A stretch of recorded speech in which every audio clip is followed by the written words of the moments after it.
Got Your Back Podstream is brought to you by Kinprint. For all your company's promotional needs, they do it all. Apparel, promotional products using the highest quality brands. They do logo design, signage, and printing.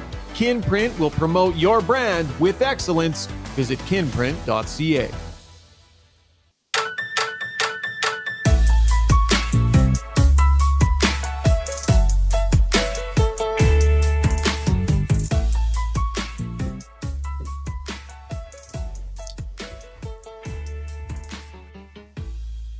Oh, yes, we are back, baby. Season 3. Let's get her going. Got Your Back. YEG, Rishaug, Strudwick, and Brown.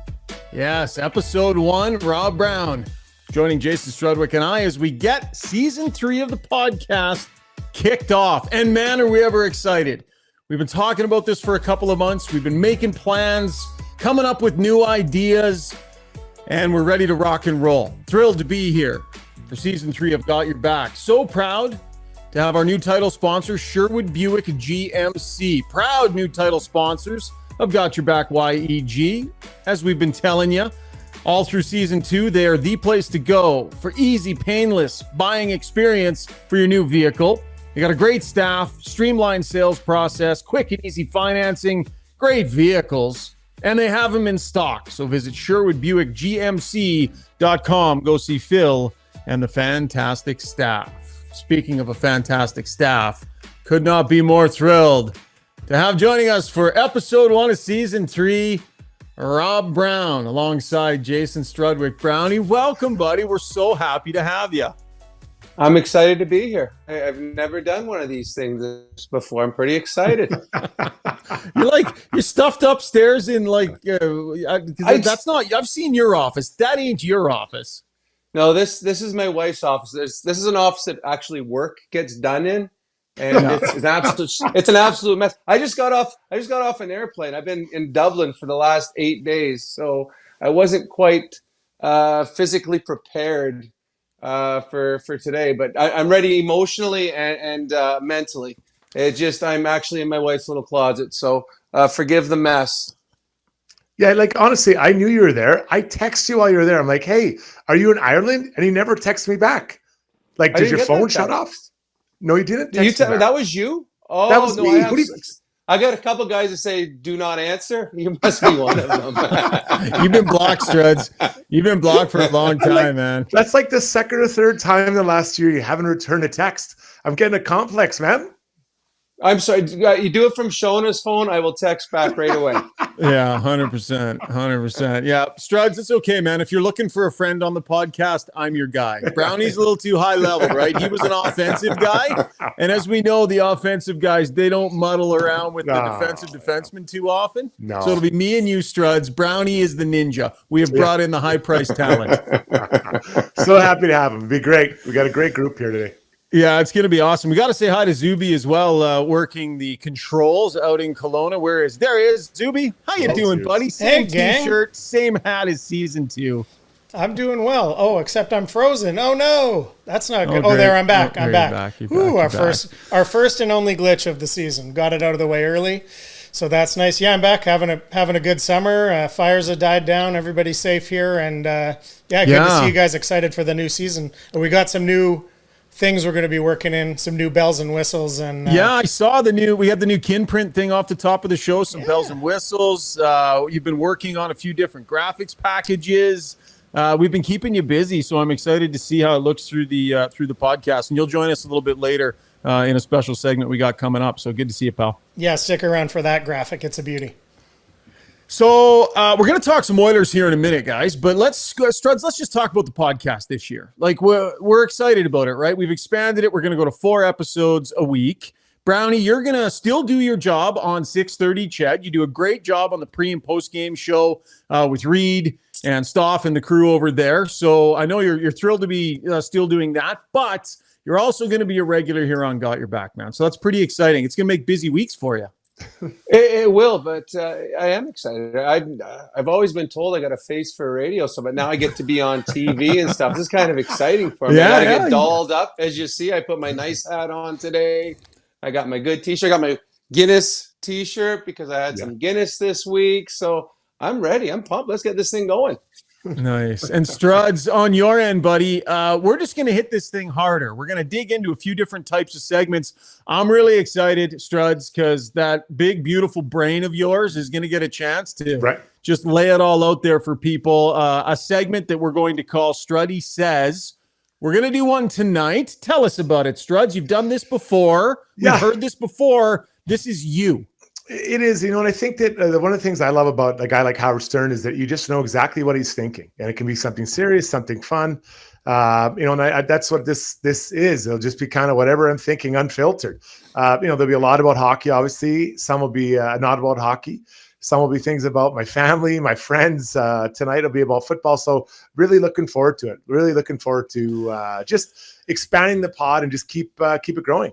Yeah, it's going to be awesome. So Struddy Says is going to be in every single episode right towards the tail end. The other thing that we're going to do, now we aren't streaming this podcast live. We had a few technical things we were working our way through, but our intention is to stream a lot of our podcasts live this year. So keep an eye on YouTube and Twitter and join us on the live stream whenever you can, because we're going to do an Ask Us Anything segment right at the tail end of our podcast as well, where we'll take questions off the stream. People have things they want to ask us, can be about hockey, can be about life, can be about anything, but Ask Us Anything is also going to be a regular segment here on the podcast. Also planning on having some guests this year on the pod. Darren Dreger is going to check in, hoping to have him at least once a week.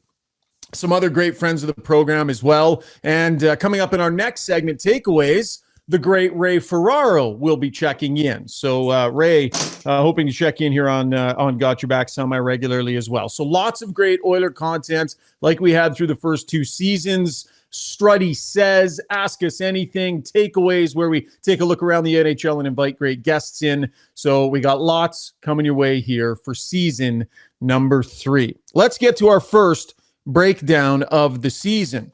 And the breakdown is going to be brought to you by Mr. Dirk. Yes, they are back as a sponsor here on the podcast. They did such a great job of making Struds look so sharp last year. Maybe they can get to work on, look at Ray Ferraro in there. Zuby, what happened there? You brought Ray Ferraro in all of a sudden. Is that a Mr. Dirk suit that he had on? I think that might have been. Anyways, an iconic men's clothing store founded in 1939. If you've never been, you got to check it out. Just off White Avenue and 102nd Street. Beautiful new shop they have. Formerly Dirk's, Mr. Dirk has everything you need for every aspect of your wardrobe. Okay, tonight in the breakdown, guys, I want to dig in on first steps of the season for the Edmonton Oilers. Brownie, here's what we know. Connor McDavid has rallied the troops, rallied the team, sent out the call, put up the bat signal, whatever you want to call it. Everybody get back to town and let's get skating early on here. They're going to start skating tomorrow. The idea, is it tomorrow? Tuesday, sorry. The idea was to formalize these captain skates, try and make a little bit better use of them. Brownie, what signal does it send you that they're doing this, and how would you have felt about this as a player? Well, it's funny. When I read about that and heard Connor talking about it, I started thinking back to my first years in Pittsburgh, and our leader was Mario Lemieux, one of the greatest that ever played. The first day of training camp was the first time he put his skates on. The whole summer. Didn't put his skates on, didn't work out, didn't do anything. The first time he put his skates on was at training camp. My first ever training camp, I'm walking from, we got dressed in a high school, and we walked over to the arena fully equipped, and he's carrying his skates over his shoulder, smoking a dart on the way to the ice. This is my first, I just met the greatest in the world. So it's a different world right now. I tell you, Connor and Leon are the two best players in the world, in my opinion. They have a mindset right now of Stanley Cup or bust. Most teams go in the playoffs, we want to, or go into the season, we want to make the playoffs, or we want to be better than last year. The two best players in the world said it's Stanley Cup or it's a failure as a season. And to have the fact that they're telling the players, we want you here. We want to hit the ground running. There's not going to be a slow start to the season because this is a team that's going to be fully prepared. So if you're an Oiler fan, you got to love what you're hearing out of the mouth of your captain. He's leaving nothing to chance. And I really like that. I played on teams where literally guys would go in the day before camp, and then we just hit the ice. And sometimes you didn't know everybody. As I got a little older, I got there a little earlier. And other guys did as well. But, you look at the situation. He's leaving nothing to chance. Is there something that can be done between Tuesday and then the start of the camp that they can welcome the new guys in, maybe get a little bit tighter as a group, maybe have a night out, or whatever, just any of those things you can just kind of bring the team together. So we're talking fractional improvement here, but if it can make a difference for later, it's a good investment. So I love it because he's telling the whole team, as Brownie kind of got to, we're not messing around this year. We are here early. We are here to get ready. We're going to build starting whatever that is, September 5th. We're going to start, and we're hoping to finish June 15th with the Stanley Cup in our hands. Brownie, can this make a difference in the first week or two of the season? I mean, they want to hit the ground running. I just got their game log here from last year, where I believe they dropped, 3 of the first 5 games of the season. Then they went on a nice little run after that. But do you think that getting together and getting organized can give them a good chance at producing better results in the first 5-7 games? I do believe that. In all honesty, does it matter? I mean, the others are going to make the playoffs. They're a good enough team to make the playoffs. And to me, it's just get to the playoffs. Anything can happen. But I just think the statement that the captain's making, that he's saying, you know what? I'm the best player in the world, and I'm coming to camp this much earlier than everyone else, and I'm going to be at this skate. I want you there at this skate with me because, to me, being the best player in the world isn't enough. I want to be the best player in the world with the Stanley Cups. So will it make them better at the beginning of the season? Probably. But to me, it's just the statement is Connor McDavid doesn't care about awards right now. He wants one thing, and that's a championship. And if I'm a player on that team, I'm like, you know what? I'm going to follow this guy. Struds, it's tough too because you can't have your coaching staff out there, right? So you have to have other people come in. But in your experience, have you been part of these skates where it's a little less organized versus a little bit more organized? And it sounds like they want to, they're going to be running kind of like practices here. And have you experienced it both ways? What do you make of that? Yeah, there have been. And a lot of times they'll bring in a skill coach that'll run a practice, right? So I've seen, I think it was Rob Dahm ran it one year, I think, for us, if I remember correctly, former coach of the U of A Golden Bears, amongst other things. But they'll set it up and there'll be something that's organized. And you're not just coming out here to play shinny. That's not what they're going to see. There might be a little bit at the end, but when you're doing it this early, there's a plan, there's intention here to work on. So I think there'll be some conditioning mixed in there, not that the guys are out of shape, but just again, to show that commitment, make the team feel settled, get the new guys involved. Anyone who's just moved from out of town, make sure that they feel like they know what's going on in the city. All those types of things. So when they get to training camp, they are 100% locked and loaded and ready to go. The one piece I would say, and I don't know if this is true or not, but I would like it if I was Connor McDavid, I'd go talk to the team, say, we want to do our fitness testing early. Can we do our fitness testing, September 11th? I think that's a Monday or 12th, whatever. They'd never let them. Yeah, I've done it before early, and the reason is just gets out of the way and you move on, right? You just get it out of the way and you move on because it's, at this point, if you're an Edmonton Oilers coming to training camp and your numbers are not where they should be, there's going to be trouble, not from your coach, not from your GM, but when you look over and see number 97 there and he sees that whatever Jason Strudwick's number aren't where they're supposed to be, that's going to be a hard conversation or to look that guy in the eye. So if I were him, I'd ask to do it sooner. So let's just get it past us. We know we're all ready, and let's just get into going for it. Interesting. What about lines?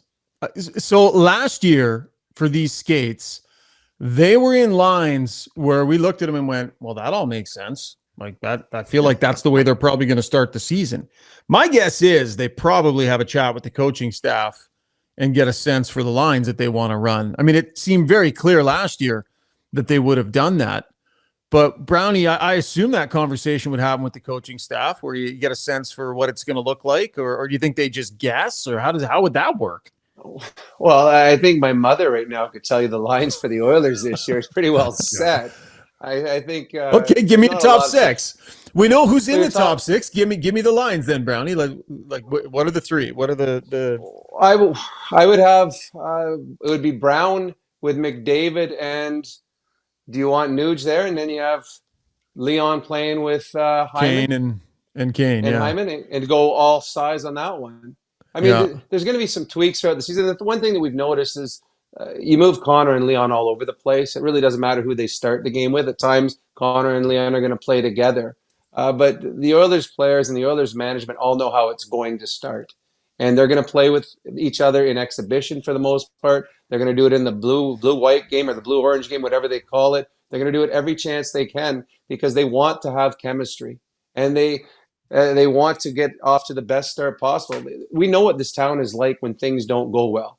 And the Oilers do not want to get off to a season where all of a sudden the pressure of the fans, the pressure of the media is on them. They want this to be a nice, smooth ride, as smooth as possible. And that's one of the things that Connor McDavid is doing right now. He's preparing them so that they are prepared when they go to training camp, that they're off and running. And about what Struds said about the testing early, I would have loved that because I came to camp at a certain, like I worked all summer long, for a month anyways. I worked really hard for a month. And I got my weight at a certain thing. I got my body fat at a certain thing. And I knew as soon as we did those tests, I could have a piece of chocolate cake. So the earlier you get the testing done, the earlier you're allowed to cheat. Yeah, no, I there's no doubt. Everyone out right after that, everyone went for a big meal. Let me ask you about something, Brownie. So, everyone I think in that top 6 has chemistry except for Connor Brown. So I would actually, if I was a coach, I'd suggest strongly to Connor McDavid that Connor Brown play with both he and Leon. And I'd try to get Fogle up there as well in those captain skates, just so and you know who else? Dylan Holloway. At times I'd put Connor with Connor Brown and Holloway. And I know it's a captain skate, but just so those guys can feel what it's like to play and move around a bit. Which one of the top 6 guys is stepping aside so Dylan Holloway can get some reps on those top 2 lines? We're talking during these skates. Okay. I'll say this. Does it matter short term if Nugent Hopkins doesn't have 3 practices in a captain skate with Connor McDavid? Not at all. I'm not saying it matters. I'm saying, do you actually think a guy's going to be I'll go play with McLeod? Connor says, hey, Holloway, threw on an orange jersey today. Same with you, Brown. You're with me. Okay, let's go. See ya. Okay, sounds great. I think you have to try different things. Who cares what the lines are on the captain skates? You want the guys to have you want those other guys to get their beaks wet. See what it's like to play with them, man. That's how else do you get experience playing with a guy like Connor McDavid or Leon if you're just dragging around with Rob Brown on the 4th line? And that's not meant to be disrespectful. I didn't see that coming, so that's really good. So what I would do, I would take that a little bit further, though. I would find, so if I've got Dylan Holloway in my top 12, who is the winger that's playing opposite him? And that's who I would put Connor McDavid with. I'd put Connor with Holloway and whoever you have playing with Holloway. And who I don't even know who they want there. But if it's Fogle, now all of a sudden, because there's going to be times, as we've seen, where all of a sudden 4th line center or 3rd line center, we're going to skip you this time. You know what? We're going to save you for later in the game, and we're going to put Connor McDavid out. So Connor, you're going to play with Holloway and Fogle because that's going to be a line that at times you will see in a hockey game because you want to double shift Connor. I love it. Interesting. I just the staff isn't there to write the lines down. I'm sure the team will touch base with them and say, hey, what are you thinking? Here's what we'll do. But any variations that happen, any moving things around, that'll be really interesting to see. If Connor decides, hey, you know what? Yeah, today I'm going to skate with these guys. I'm going to move myself around a little bit to play with some different guys to give them a little bit of a look here and there. That would have to be driven by him. I just think it'd be interesting if Nuge comes in and there's no staff, there's no nothing. And it's hey, 100-point guy, you're on the 3rd line today. And it's not a coach doing that to you. Yeah. It's one of your teammates who just decided hey, we're just going to do that today. You're now not wearing the top 6 blue. You're in the whites today or whatever. I don't know, Strutty. I don't know. That feels, maybe we'll see it. I just don't think it matters. It doesn't really matter. Well, I don't think it matters either, but doesn't matter. Why does Nuge care? He just signed a 20-year contract with the Oilers, and he just had an amazing season.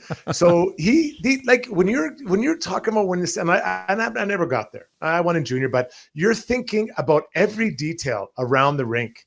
And so they how much more can they squeeze out of Nuge? How much more can they squeeze out of Leon or Connor? I mean, Kane had the injuries, but you need to get squeezed juice from Fogle, from Holloway, from Connor Brown, from Vinny Desharnais, from all these guys that are, Jack Campbell. those are the guys, if they can all give you another couple percent and everyone else can come close to what they had, you might just have a shot at winning the cup. So you got to be thinking about that, not just in September and October, November. You're thinking about that in July and August. So you're ready for September, October. Interesting.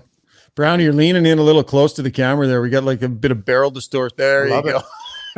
Love it. He's feeling it. You're not supposed to do these with rocking chairs? I didn't know that. No, you're not. By the way, the podcast is available if you want to watch us and follow along with these bad jokes. Available on YouTube, and we'll stream it out there on Twitter as well. Well, it's going to be an interesting little lead up here to training camp. McDavid and company are going to get going. And they'll probably do some media availabilities as well sometime during that, I would assume. So we'll likely hear from these guys a little bit before training camp gets rocking and rolling. Brownie, what was training camp for you? Like, did training camp matter to you? I think we just lost Brownie, actually. He's frozen. Oh, there. did we?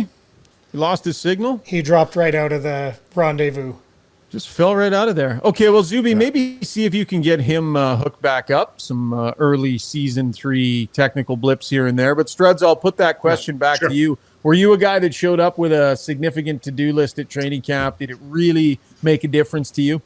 So when you first jump into the NHL, you're just trying to make the team. So I mean, every practice, you break down every pass and every play you did, and then same in exhibition games, right? Everything you're overanalyzing it. Then you kind of get to the middle of your career and you're trying to, establish yourself as a guy that can do more and be a leader and kind of, show guys how to do it, and you're feeling more comfortable. Then towards the end, same thing. You're still trying to fight for that ice time, but you're really trying to be a mentor, right? And you see young kids come in and like, how do I make these guys feel more comfortable? How can I help the young guys the way I was helped by, like, I remember a guy named Doug Huda.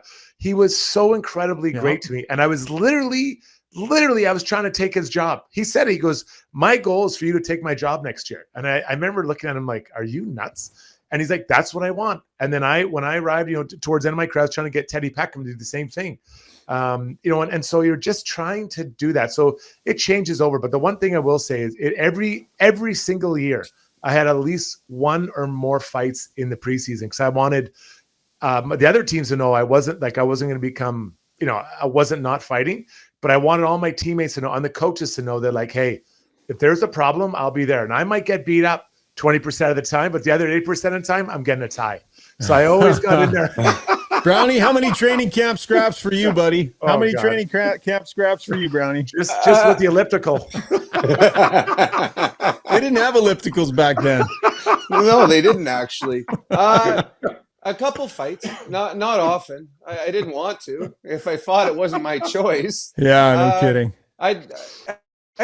Exhibition season, you usually find someone on the other team that, if you want to make a point. I know that Tony Coronado and I used to go at it all the time. I remember one game we took turns running each other over and over and over again. It was two little guys.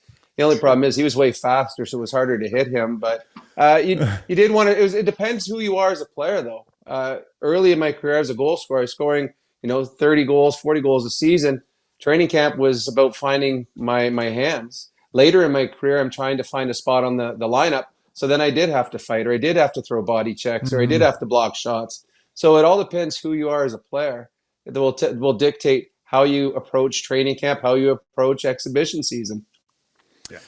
Well, training camp just around the corner, and lots to talk about between now and then. Brownie, it's great to have you on board, man. Great job here in episode 1 of season 3. Other than your technical disaster, but other than that, it was fantastic. Well, you should have seen after my phone froze, I dropped it on the floor, I spilled my water, and I fell out of my chair. So you guys didn't even see the best part of it. I thought it went really good, though. I thought, I mean, you're really good. I'm already better than Struds, so this has turned out to be a pretty good show. Yeah, that was to be expected. You are stepping into the #1 analyst slot. I'll send you a grade, and you're not going to like it.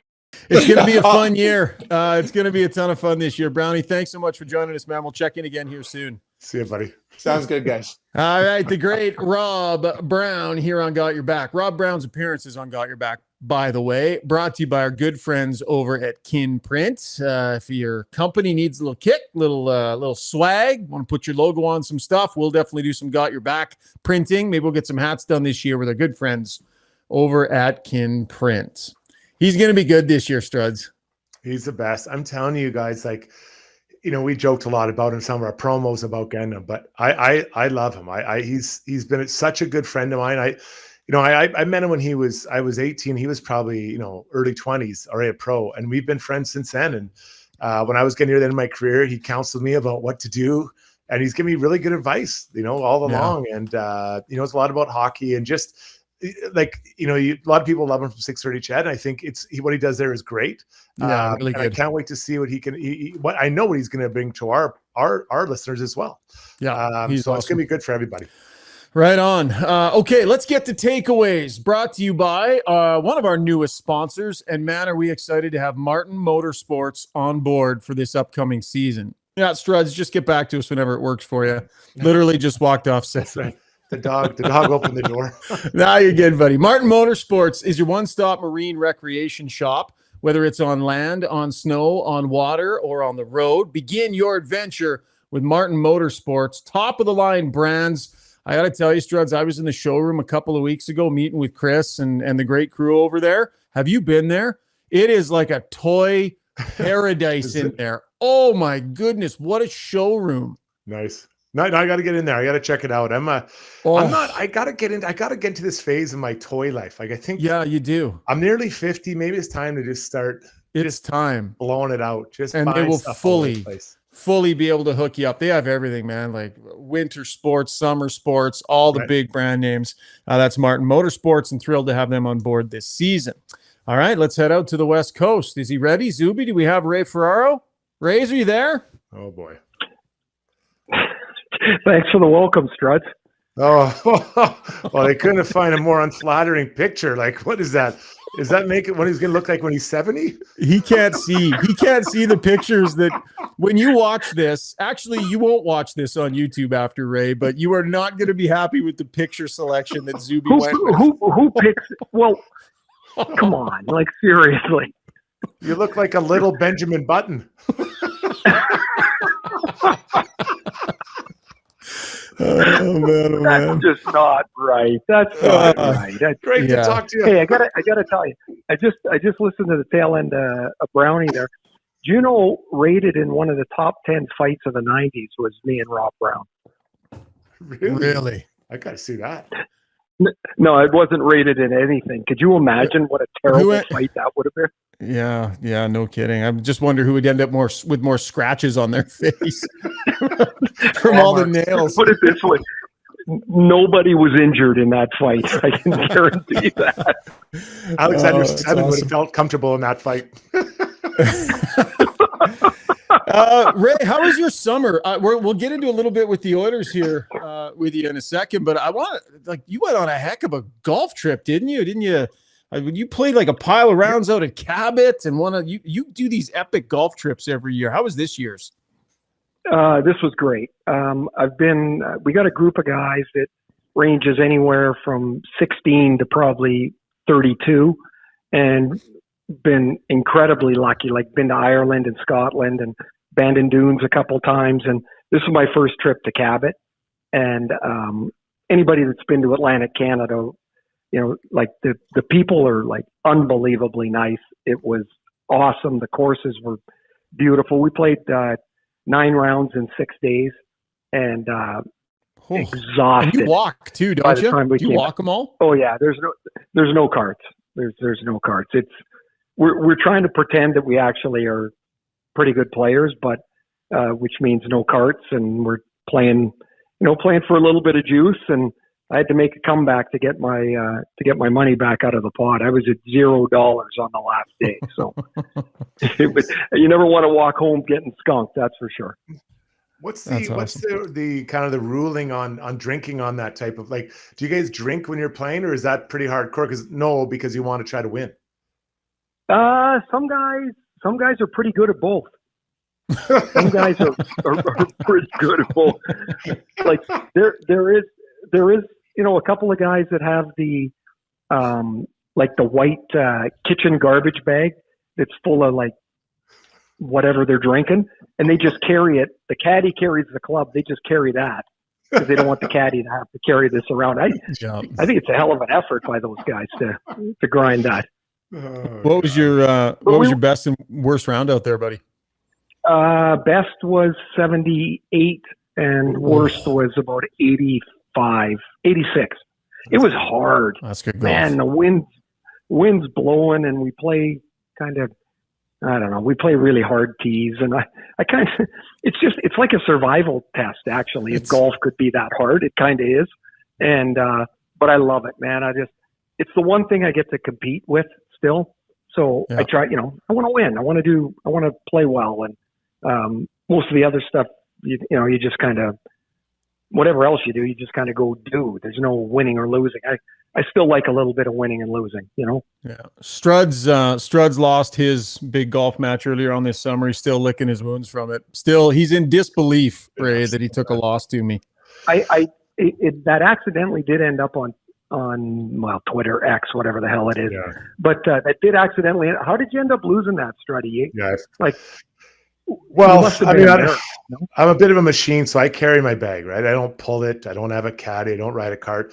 And conditioning kicked in a little bit at the end there. And I'm not going to lie, the last 3 holes, I think I was +5 or +6. But we did go a previous day in the rain. I think I was like +1 maybe through 7 in the rain. I'm a mutter. My mother was a mutter. You did play well. I will say that we started playing around and we had to shut it down because it was just lightning storming on us. But he was 1 over through 7 holes in a rainstorm. It was pretty impressive, I would say. What's the cap at, Strutty? Well, this is the first year I've actually had one. I've actually I'm trying hard to bring it down, and I think I'm around a 13. I think. But if you're 1 over after 7, that's a little dangerous, I would say. That's a lot of shots for 1 over after 7. We're gonna have to evaluate that. Yeah. Well, but we weren't really. We were just playing straight up too. Like we weren't really. No, but I feel pretty good. I've got another better game in me, and I went away for a little bit and I ran some camps. I was about a month off, but now I'm back.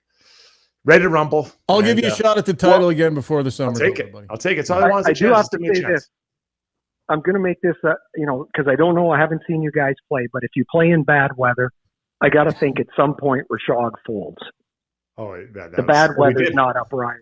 The 7th hole. That's not right. No, he stepped out at 7th hole. I was spanking him all over the course, and he said, "I'm done." I was like, "Let's keep playing." I was like that. I'll play through anything. Caddyshack. I was having the best round of my life, and this guy taps out. I will play through. I don't think the heavy stuff's coming down for a while, Padre. Okay, Ray, let's get to some Edmonton Oilers chatter because it is an Edmonton Oilers podcast. Connor McDavid, in an interview earlier this summer, we'll give credit where it's due to Mark Spector, had an article, and part of what he dug into him with was the future. And the contract situation moving forward. And, this is something we're going to talk about for the next couple of years here in town. And so we're not going to beat it to death here in the early going, but he did have a comment that I just wanted to get your thoughts on here, Ray. Sorry, I got to clear my throat. Sorry about that. So he was asked about, the potential that he eventually re-signs. And I think with Jeff Jackson coming in, we all go, oh, that's interesting. I wonder how that'll affect it. And I'll read the quote here from Spec's article. I love playing in Edmonton, and I really feel at home there. Lauren loves being in Edmonton. There are a lot of things that check the boxes for us in Edmonton. We're super comfortable there. But with all that being said, it's 3 years down the road. We've got to kind of see where our lives are at and kind of go from there. I don't say that to raise eyebrows or cause panic. It's just the way that it is. But I love playing in Edmonton. I'm 100% committed to winning at Edmonton with this group. And we're going to see it through. That's as honest and upfront as he's been about his future here in Edmonton. Ray, what do you draw out of that? Well, between now and then, of course, there's a hell of a lot of time and things that can happen, both on and off the ice. Your wife's or partner's view of where you live is clearly important because you're not the only person living there anymore. There's more people involved. If you have a family, that there's the pull of family, and maybe that takes you to a different place. There's the state of the team at that time. The money's not going to be the issue because it's going to be a truckload wherever it is. So, to maybe in that time frame, thoughts will waver from side to side a little bit. I don't know how they couldn't. And even if he wanted to sign tomorrow, he can't anyway. So, I understand people are going to talk about it because it's, he's the greatest player in the league. He's the greatest player of this generation, and it's not even close. And so, of course, people would want him to stay. And there's always the specter of Gretz leaving back in the day. And so there's a lot of things that would make you nervous too. But it's pointless to worry about because the decision's going to be made not today or not next month. It's going to be far down the road. When you look at the Edmonton Oilers and some of the additions they made, and specifically Connor Brown, I know they played together in junior, but if you're Connor Brown, how do you approach, just the captain skates, training camp, all that stuff to kind of find your place at the table beside one of these two big wheels? Well, of course, he's got the first step before even worrying about, which line you play with or who you play with is to get himself back into the type of pace that he needs to play at. He missed the entire season. And I think he played 4 games maybe last year. And that's a big hurdle to overcome because now I've been through this and you get back and the time frame says you're ready, your skating says you're ready, then the pace of the game start and you're not ready. And it takes a little bit of time. I've watched Connor Brown for a long time. I did a lot of games early in his career when he was in Toronto and then in Ottawa. And he's such a clever player. I don't know that he's not super flashy. He's not, he's not so much a bull like Hyman is, but he's just really clever. He really is the puck doesn't die on his stick very much. He gets it, he moves it, he gets into the right spot. I thought it was a really, really good signing for him. Of course, the caveat is that he's healthy, which he will be. Yeah. It's just how quickly he can get to the pace that he needs to get to. Because it's not going to be right away, I wouldn't think. Yeah, agreed. And probably good for him to get some touches with those lines, with those two centers during the captain skates here, Ray. You don't want to wait till training camp. I imagine he'll skate with those guys and just try and feel that flow. I mean, that's where he's expected to play, I would say, this year. I look at the way the training camps are now, certainly compared to when I played in Struddy when you started, and before they all changed to the 3-hour rule and all that stuff.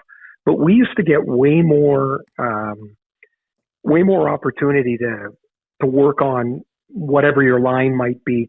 You'd practice in the morning, you'd scrimmage in the afternoon. You'd practice in the morning, you'd scrimmage in the afternoon. You'd do it for a week, and all of a sudden you've got they're scrimmages, but you got 7 games with your line. At Strutty, you'd have all those days with your defense partner, and then you'd get into the exhibition season. And now, it's I think it's kind of a mess. Most teams would like to play 4 games and get moving because everybody's in such great shape. But it would be nice to just play 4 or 5 games and get nobody's fighting for a job. The jobs are pretty well locked in by the contracts people sign. Maybe there's some battles around the fringes, but you'd like to get as much familiarity with your new players as you can. And the training camps just aren't set up for that as much anymore. What about a guy like Dylan Holloway? Kind of got his first year under his belt, bit of an injury problem towards the end, but how would you approach it if you're Dylan Holloway? A guy that the Oilers, could really use to have take a big step this year. Don't wait. First day of camp, make sure you're the best player out there that you can be. Yeah. Don't look around at all these stars that are out there. Don't look around and try and figure out where you fit. Just do not wait. Make yourself impossible to miss. So the coaching staff has to look at you and go, man, I thought we had 13 forwards. Now we got 14. What are we going to do with him? Make yourself be a problem for the coaches.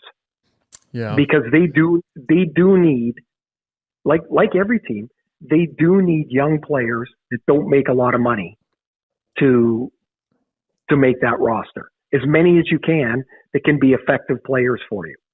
You can't, that's where like some of the PTOs and things become really interesting, because it's one thing to say you don't want to spend a lot of money on the bottom end of your roster, but they can't be placeholders either. They have to be an effective player in one role, in one form of the game. You're either on the power play, the penalty kill, or 5-on-5. You have to make yourself a contributor that they can rely on. Pace will always be important.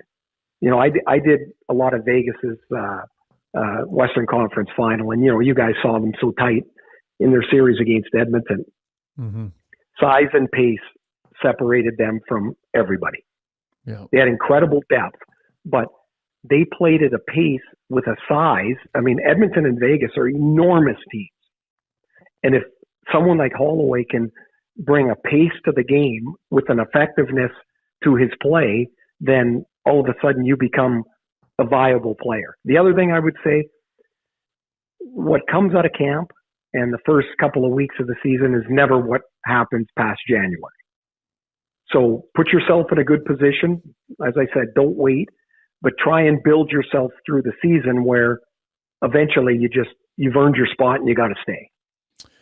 I think the coach needs to be willing to work with the player, let him work through some, whatever it is in the early going. He was subject to some early mistakes last season, Ray, and I think he had a tough time working through those mistakes, lost some trust with the coach. I mean, a player of that pedigree wasn't supposed to be on their fourth line, played under 10 minutes last year. I didn't like the way he was used, flat out. And this needs to be a year of development. Yep. Yeah, but here's the problem, though, with that, is that it's one thing to say, yeah, we got to develop these young guys, but how much conversation, I mean, I don't live in Edmonton, but how much conversation is they got to win now? Mm-hmm. And so it's a really tricky balance. If he was on a team that was not very good, there'd be all kinds of time for mistakes and growth and learning, but that's not the case. And so sometimes the people that get their toes stepped on are the younger guys. It's not fair. And in a lot of cases, it's not right. But when you get to a certain point, development kind of sort of takes a back seat. Yeah. And it's a little odd because we all know that you need the younger guys to come and contribute. But that's just a lot of times the young guy ends up, he doesn't have the rope that the older guys have. Yeah, he was definitely subject to a little bit of that last season. It'll be interesting to see. He's an important player for this team moving forward. All right, Ray, great stuff as always. Hey, the Ray and Dregs Hockey Podcast, my friend, getting set to come back for season number 5. We're kind of teammates this year a little bit. You guys have come over to the Got Your Back podcast crew, so looking forward to it, man. You fired up for season 5? I am looking forward to getting started. Is Dreger out of Saskatchewan yet? Like, he's impossible to get a hold on. Is it Manitoba? I don't even know where that is. Oh, yeah, he's in Manitoba. But he's in it. If you try to call him, he's got cell reception like in Awful. 6 feet of the property. It's terrible. Awful. Yeah. And so I think he does it on purpose. I think he actually, when we call, I think he actually goes to a place he knows there's no reception.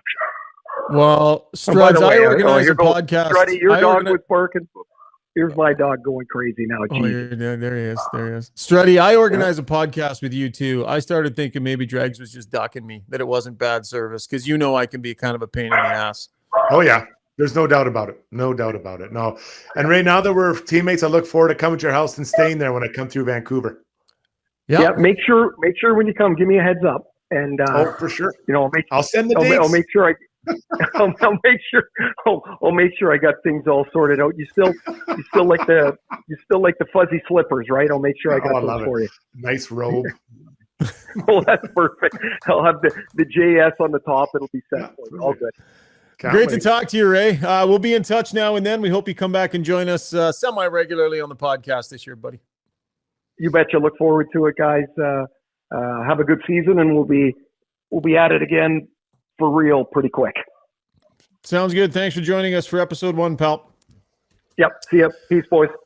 All right, that was Takeaways, brought to you by Martin Motorsports, and that was Ray Ferraro, who, by the way, joining us on our digital line, brought to you by our good friends at Weiss Johnson. They're back as sponsors again this year. Had the opportunity to be part of Dennis's golf tournament over the summer. They put on a real good show over at Weiss Johnson. It's a great golf tournament. It was out at the ranch. Lots of fun. 45 years they've been in the business. If you need a new furnace, garage heater, air conditioner, hot water tank, or any of those things serviced, Weiss Johnson is the place to go. Jingle. Weiss Johnson, oh. Zuby was tight with the timing right there. Zuby, attaboy. Really, really solid. Okay, you know what? Time to debut the newest segment here on Got Your Back, and that is going to be Struddy Says. And if you're watching on video, cue this fancy animation that Zuby got together. Struddy Says, brought to you by DLR Vinyl. If you're tired of sanding, staining, painting, staring at your old fence or deck and dreading the work, time for you to go maintenance-free. DLR can help you do that. Beautiful fencing and decking that last decades. Check out dlrvinylproducts.ca. Struddy. It's that time of the year where we're getting ready. The fall's coming. NHL started up, but it's also the time of the year we have the fantasy football drafts. I love it. I love fantasy football drafts. Am I great at it? No. I think in all the leagues I've participated in, maybe won once or twice, came third or fourth a few times, but nothing. I've won once, so I guess I'm happy enough with that. But I always appreciate the commissioners. If you're not familiar with it, there's one guy who organizes it, and he sets up the time, organizes the guide, get the money together, all that kind of stuff, and then kind of sets the rules and parameters of what it's going to be. Well, one of my good buddies, we've been doing this league for a long time, Zach, he's the commissioner of our one league. And we have a keeper league, so you have to send your keepers in. So that means that if you can keep a player for 3 years. So let's say you want to keep whoever, Tom Brady, bad example, but you have him for 3 years and then you have to give him up after that. Well, you have to designate who your keeper is and then figure out what round he was taken in. Then you don't have a pick that round, but you get to have that player. So we go to our draft. We all get together or meet at a local restaurant. We're all sitting there around the table, excited about another year, talking about what's going to happen. We start the draft, and about 4 rounds in, so that's about 20, 25 minutes in, we realize the keeper is in the wrong place. So there was a draft, massive draft kind of snafu. We had to pause the draft, which has never happened in over 10 years of NFL fantasy draft history. And my bad buddy Zach had to decide what we're going to do. And we decided we'd redraft the whole thing because of his error. I was the first person to call this guy out. I say we should have a new commissioner. It should never happen. You should never have a situation where the entire league breaks down because of the commissioner's snafu. Now, guys, I'm not sure how heavily involved you are in fantasy drafts, but I say this: when you make a mistake, heads should roll as a commissioner. I'm not putting myself in that spot, but Zub, Schauger, that is a major fail by our commish, the great Zach. So you show up season 3, episode 1, debuting your new segment, and you're just wanting to get the commissioner of your fantasy football league fired? That's what you come out of the gate with?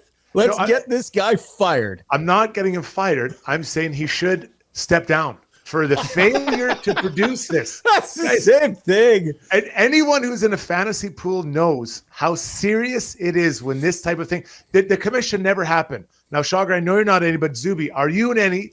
And would you ask the commission to step down as I have done in this situation? Oh, man. I'm in my fantasy hockey and my fantasy football. I am the commish. Okay. And the problem is nobody else wants to do it. Nobody even wanted to be the treasurer. We had the money as a separate thing one time, and my brother was doing the money, and he goes, I don't want to do this anymore. He didn't even want to be the treasurer anymore, let alone the commissioner. And our keepers work very similar to yours. And I you know what? We had one problem, but nothing. I had a guy in the wrong spot, and we worked through it. We have a pretty good group of friends. Everybody is really similar thing. And we were able to make it work. It's a ton of pressure on us commissioners. You know? So this is the question then, Struddy. Zuby was being polite about this. Here's my question, Struds. If you want this guy ousted, if this is a coup, if you're building an army to pop him out of that spot, are you willing to step in and put the work in to take over? I'm not. That's not my role. My role is a provocateur or provocateur. What do you say? Provocateur? That is my job. I'm the guy who is, I'm the front of the revolution, right? I don't get a lot done. I just make a lot of noise and run around, going crazy. But no, I think there'll be others. I actually put someone forward that could take it over. So you volunteered someone else to do it. I did. So what happened? Like, I don't want to get into a whole thing because it's anyone who's knows the details of it. But as soon as it happened in the group text, I put up that this guy should be removed. What was the reaction? Now that I say it out loud, it does sound a little crazy. But yeah, thanks. I was only half kidding, but anyways, Sack has done a good job, but apparently he hasn't. Apparently he's done a shitty job, and he shouldn't have his job anymore. Sack Zach, you're gonna get T-shirts made. So it's time to sack Zach. No, his name is Sack, so it'd be Sack. Oh, it is Sack, even better. Oh. So Sack? Yeah, so you might have to let him go. And I Sack cubed. I don't want this to go viral and everyone's attacking my buddy Sack, but just what did you think was going to happen? You came on the podcast advocating for him to be fired. Stepping down. How did you think it was going to go? Do the right thing. Do the right thing. Step down. He lost it. This is serious stuff. So anyways, it was supposed to be at 5. We had to reschedule. We had to do it at 7. Oh, long night of a draft. Yeah, no kidding. Well, Sack, we appreciate you, buddy. Stick with it. All the commissioners. To all the commissioners out there. We appreciate you and me. Pour one out for Sack. Sack. Boys. All right. Season 3, episode 1 is in the bag. Nice job, fellas. Good to see you guys. I'm looking forward to doing a ton of podcasts this year. This was lots of fun. We'll do our Ask Us Anything segment when we're live. Look forward to doing that as well. That'll be on the tail end of our podcast. But a big thanks, as always, to our fantastic sponsors. Kinprint is on board this year. GMC is back at Sherwood Buick GMC. Mr. Dirk, Martin Motorsports, DLR Vinyl Products, Weiss Johnson. We got a great crew of sponsors and lots more that we're going to introduce to the podcast in the coming days. So a big thanks to them. A big thanks to you. By the way, we do need to shout out real quick here, and I know, Struds, you'll agree with this. There are some new properties that are launching this week in Edmonton for the sports fan. Our good friends from 1260 and across the sports spectrum are diving in. Gregor and his crew over at 1440, Carius and Low Tide, and everybody that's chipping in over there. We wish them luck. We will be listening in our vehicles. And to Dusty and Tom and Matt and Lieutenant Eric and the great crew that's going to be running Edmonton Sports Talk. We wish them luck as well. Plenty of room for everybody in this market. Let's all talk some fantastic sports talk and have fun together. So good luck to those new endeavors, Struds. Have fun, guys. I can't wait to check it out. Yep. Have a great week, and we'll drop some more pods coming up here shortly. Season 3, we're underway. Download and subscribe. Talk to you again soon. Cheers, everyone.